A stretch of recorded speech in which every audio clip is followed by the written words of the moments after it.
so you're not absolutely certain. And then that should be what you are budgeting for FY14. You're going to put this in the consolidated application. It is, again, a preliminary budget. So you're not doing what? Pressing submit, right.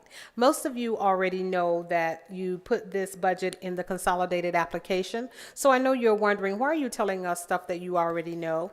Well, we do have new people. And sometimes the new people don't have that transition, and so they don't know. So I thought that it would be really important to cover this. So I'm not going to go through this because this tells you how to make sure that you get onto the consolidated application. If you need help in figuring out how do I even get a portal account, then just email me and I will walk you through that. Or we can talk at 4:30 and I can make sure that you have all of the information you need to make that happen.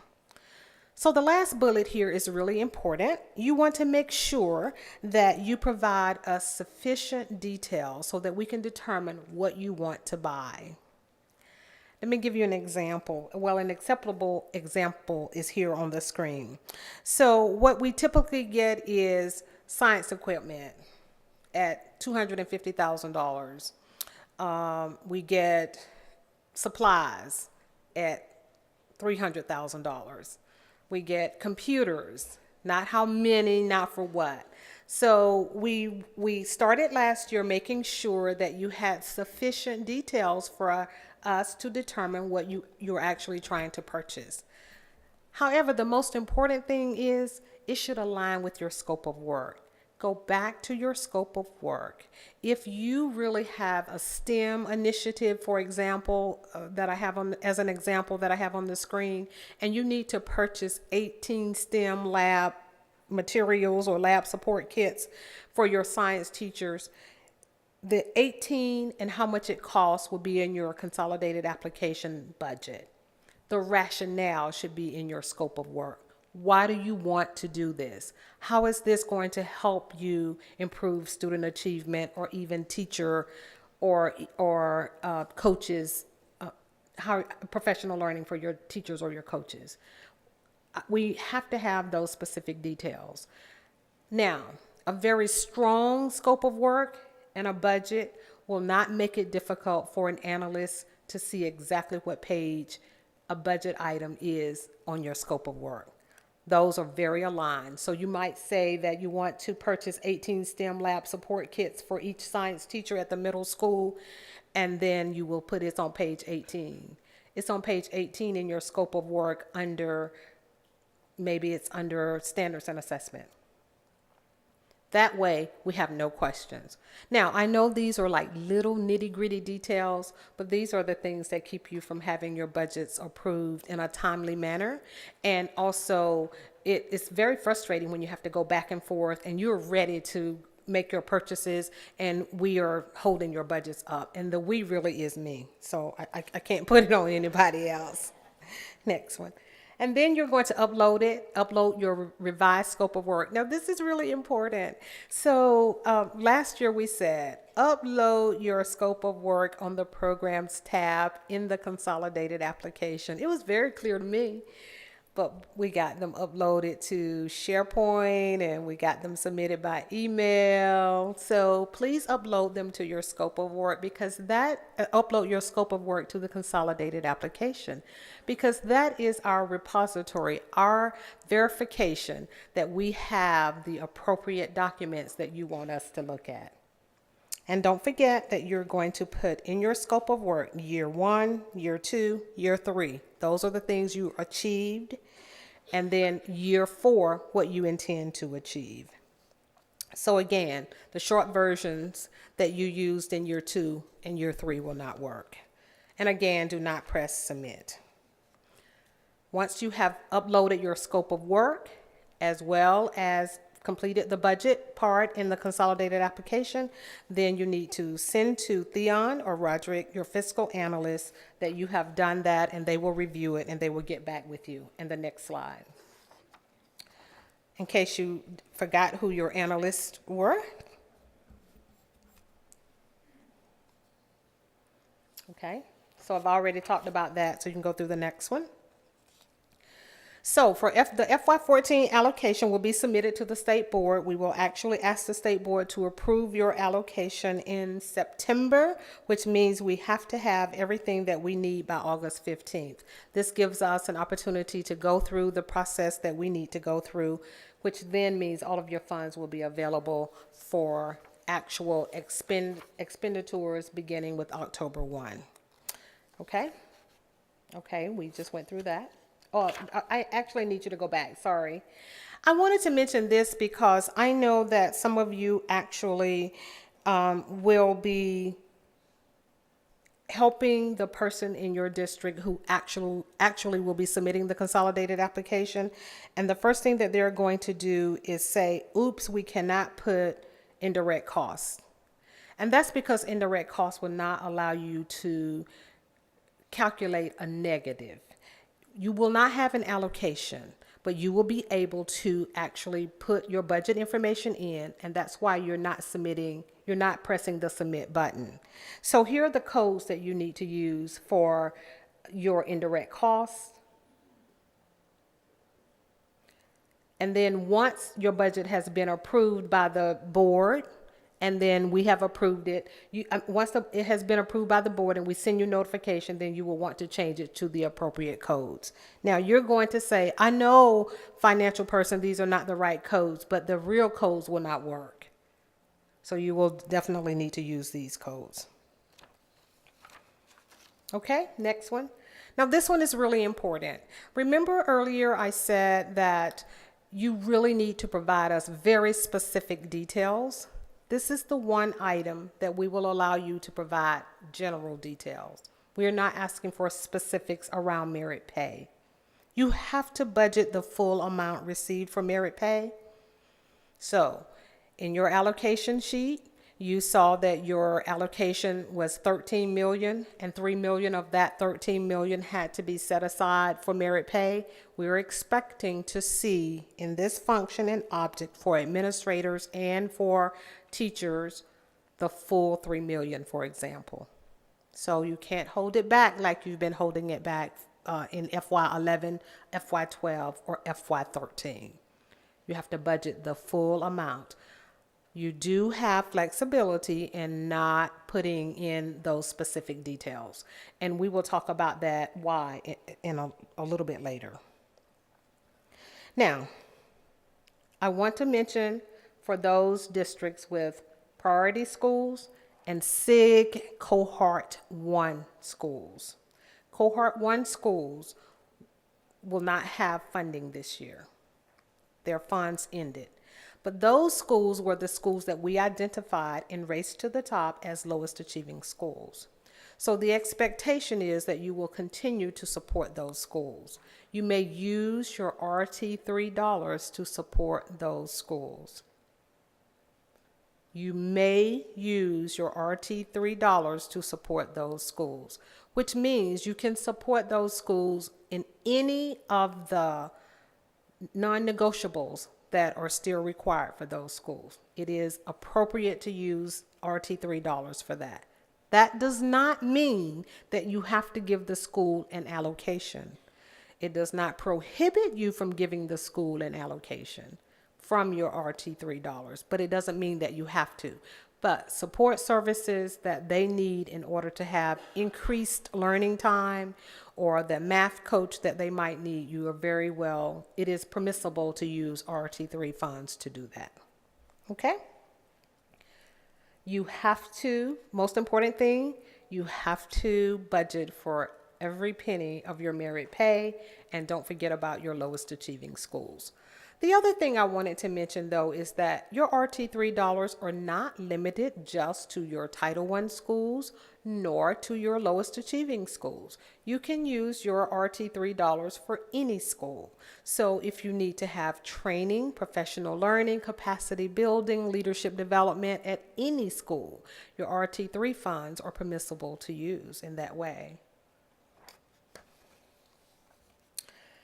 We can't have a conversation about budget without me mentioning these. And I know that some of you really are going to think that I'm crazy, but I absolutely love OMB circulars and Edgar. And I even brought my Edgar book with me. There's just something, she's looking at me like, you're crazy. There's just something about how the government works when they won't put everything that you need to know in one document. Everything that you need to know about a grant program is not in one document. So you have circulars, you have A133, and then you have A144, and then you have A87, and then you have some other ones. And then you have Edgar, my friend, my cousin Edgar. And then you have GEPA, and then you actually have the legislation.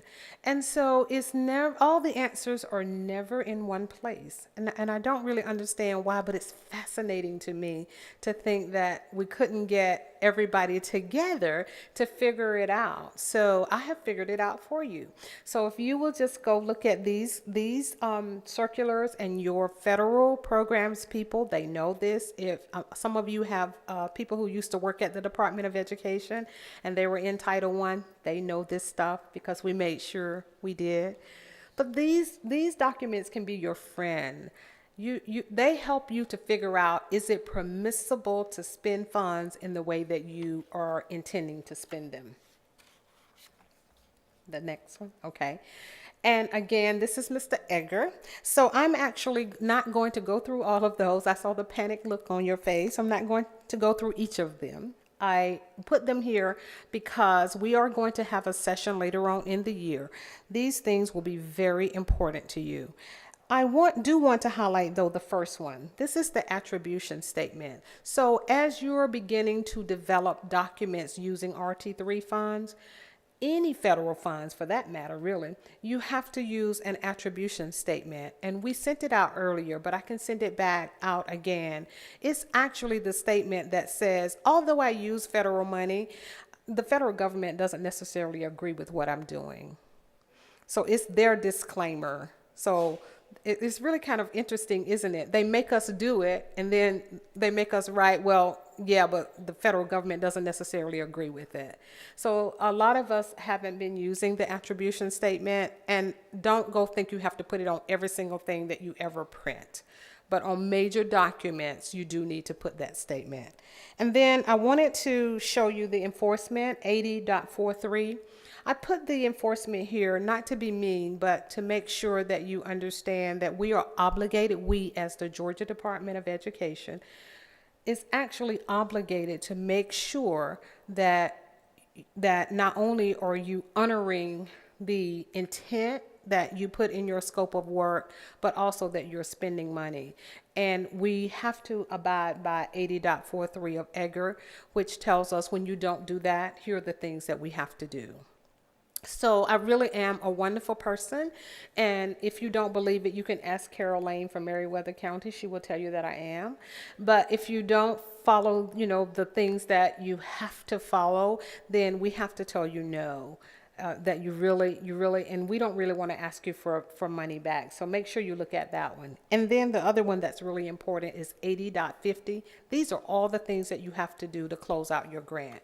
And I'm mentioning that now because you don't want to wait till the last minute to say, oh my God, I was supposed to keep up with all of that equipment. Oh, I cannot give that equipment to this school or that school. There are particular federal guidelines about what to do with the equipment, what to do with the materials, what you can spend later on and what you can't, how long you have to keep your records. I'll give you an example. So if you're required by federal law to keep your records, I believe up to 5 years, and that may have changed, but I see Jennifer Hackemeyer saying yes, up to 5 years. However, in year 4, if someone complained about the way you spent that money and there is, an audit and some other legal things happening, you may have to keep that documentation up to 10 years. And so if you don't know these things, then you're scrambling, or you might be like I was when I first started in Title I. I wasn't scrambling. There wasn't anything to scramble. The person had just taken all the files. There were no files. So I had to not recreate the files. Don't recreate files. That is wrong. I had to start from scratch. I will pause and tell you a story about recreating files, and this actually happened. And I just want to tell you how sometimes you're doing the right thing, but you don't realize how the person, like an auditor, is actually perceiving what you're doing. So we had a principal who was trying very much to help an auditor to understand that a person was working part-time, but they wrote a letter after the fact. They didn't do their periodic certification. This is where you have to account for your time and effort. And they wrote a letter thinking they were doing the right thing. Yes, the person worked full-time on this project. That's very different from a part-time person to an auditor. Full-time on this project means they work 100% of the time on that project, which meant they were full-time, which means that you should not be paying them only for the time that from RT3 that they worked on RT3. So they ended up having to pay back money because the principal thought they were doing and they were doing the right thing. But sometimes when people don't understand the language of auditors, they think that they're right. So don't create records, okay? So we're going to delete that from the video. So if you look at it again, you won't have me saying that. Okay. So I put supplanting here because this is one of those instances where supplanting depends on the case, particularly for RT3. Now, when we first started RT3, someone called me on it and said, well, in the legislation, it doesn't say that we are required to not supplant. And that is absolutely correct. In the actual ARA legislation for Race to the Top, it does not say you can't supplant. But as a policy decision for the state in year one and in our application, we determined that this work was so hard and that we had such limited resources that we would spend all of our money on implementing the scopes of work. And now I have a really funny thing. I just realized that I could have been clicking all along, but it's so much fun to have you click for me. So just keep on clicking, okay? Okay, so RT3 funds are not meant to supplant, okay? So if you have questions about am I supplanting or not, then we need to talk about it. All right, so you have some reports that you have to do. You all know about ARA, the American Reinvestment and Recovery Act.